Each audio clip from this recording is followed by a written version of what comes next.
Hello നമസ്കാരം. ഇന്ന് ഞാനിവിടെ ഉണ്ടാക്കാൻ പോകുന്നത് ഒരു രസമാണ്. വളരെ എളുപ്പത്തിൽ ഉണ്ടാക്കാൻ പറ്റുന്ന ഒരു രസത്തിൻ്റെ റെസിപ്പിയാണ്. അതുപോലെ തന്നെ ഞാനിത് സ്ഥിരം എൻ്റെ വീട്ടിലുണ്ടാക്കുക എല്ലാവർക്കും ഇഷ്ടമുള്ള ഒരു രസമാണ്. ഇതെങ്ങനെയാണ് ഉണ്ടാക്കുന്നതെന്ന് നമുക്ക് നോക്കാം. അതിനായിട്ട് ഞാൻ എടുത്തിരിക്കുന്നത് ഒരു നെല്ലിക്ക വലുപ്പത്തിലുള്ള പുളിയാണ്. ഇത് നമുക്കൊന്ന് കുതിരാൻ വെക്കണം. പെട്ടെന്ന് നമുക്കൊന്ന് കുതിർന്ന് കിട്ടാൻ വേണ്ടിയിട്ട് ചൂടുവെള്ളം ചേർത്ത് കൊടുക്കാം. അപ്പോൾ വേഗം ഇതൊന്ന് അലിഞ്ഞ് കിട്ടിക്കോളും. പിന്നെ ഞാൻ എടുത്തിരിക്കുന്നത് ഒരു ചെറിയ സവാളയാണ്. നീളത്തിൽ അരിഞ്ഞെടുത്താണ്. വലുതാണെങ്കിൽ അതിൻ്റെ പകുതി എടുത്താലും മതി. പിന്നെ ഒരു ടൊമാറ്റോ എടുത്തിട്ടുണ്ട്. അതും ഇതുപോലെ ചെറുതായിട്ടൊന്ന് അരിഞ്ഞെടുത്തിട്ടുണ്ട്. പിന്നെ എടുത്തിരിക്കുന്നത് 4 പച്ചമുളകാണ്. എരിവുള്ള പച്ചമുളകാണിത്. ഇനി നമുക്കൊരു പാനിലേക്ക് കുറച്ച് വെളിച്ചെണ്ണ ഒഴിച്ചു കൊടുക്കാം. കുറച്ച് വെളിച്ചെണ്ണ ഒഴിച്ചാൽ മതി.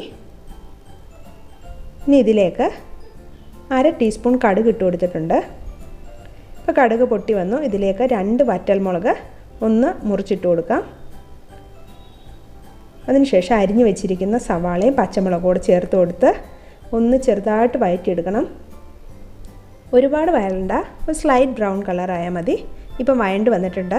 ഇതിലേക്ക് അരിഞ്ഞു വെച്ചിരിക്കുന്ന ടൊമാറ്റോ ചേർത്ത് കൊടുക്കാം. നമുക്ക് നിങ്ങളുടെ കയ്യിലിരിക്കുന്ന ടൊമാറ്റോ നല്ല സോഫ്റ്റ് ആയിട്ടുള്ളതാണെങ്കിൽ കൈ കൊണ്ടൊന്ന് ഉടച്ചിട്ട് ചേർത്ത് കൊടുത്താലും മതി. ഇത് നല്ല കട്ടിയുള്ള ടൊമാറ്റോ ആണ്, നമുക്ക് അങ്ങനെ ചെയ്യാൻ പറ്റത്തില്ല. അതുകൊണ്ടൊന്ന് അടച്ച് വെച്ച് സോഫ്റ്റ് ആവുന്നിടം വരെ ഒന്ന് വേവിച്ചെടുക്കണം. ഇപ്പം നമ്മുടെ ടൊമാറ്റോ ഒന്ന് സോഫ്റ്റായി വന്നിട്ടുണ്ട്. ഇനി നമുക്കിതൊന്ന് മാഷ് ചെയ്ത് കൊടുക്കാം നല്ലതുപോലെ. നല്ല ടൊമാറ്റോ കൈ കൊണ്ട് തന്നെ ഉടച്ച് ചേർക്കുകയാണെങ്കിൽ ഇത്രയും ടൈം നമുക്ക് സേവ് ചെയ്യാൻ പറ്റും.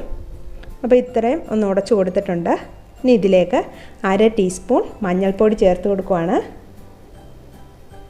പിന്നെ 1 ടീസ്പൂണോളം മല്ലിപ്പൊടിയാണ് ഞാനിവിടെ ഇട്ട് കൊടുക്കുന്നത്. 1/4 ടീസ്പൂൺ കായപ്പൊടി ചേർത്ത് കൊടുക്കുകയാണ്. ഇനി നമുക്കിതെല്ലാം കൂടെ ഒന്ന് ചെറുതായിട്ട് വഴറ്റിയാൽ മതി. കാരണം ഈ രസത്തിനൊരു മല്ലിയുടെ ടേസ്റ്റൊക്കെ വരും. അപ്പോൾ ഒരുപാട് നമ്മുടെ മല്ലിപ്പൊടിയുടെ പച്ചമണം മാറുന്നിടം വരെ വഴറ്റണ്ട.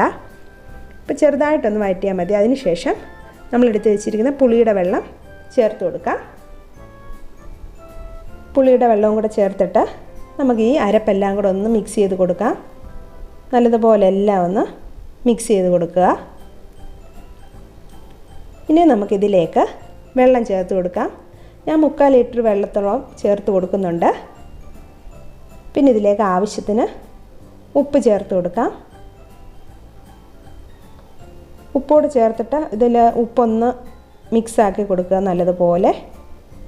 എന്നിട്ട് നമുക്കിത് അടച്ച് വെച്ചിട്ടൊന്ന് നല്ലതുപോലെ 2 മിനിറ്റോളം ഒന്ന് തിളപ്പിച്ചെടുക്കണം.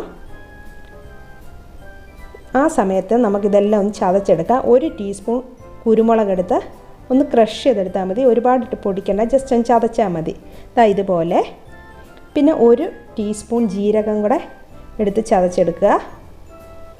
ഇത് ചതച്ചിട്ടുണ്ട്. ഇനി ഞാൻ എടുത്തിരിക്കുന്നത് 1 പൂണ്ട് വെളുത്തുള്ളിയാണ്. അതായത് ഏകദേശം 15 അല്ലി വെളുത്തുള്ളിയോളം വരും. ഇതും കൂടെ നമുക്ക് ഒരുമിച്ചിടണ്ട, കുറച്ചിട്ടിട്ട് ചതച്ചെടുക്കാം.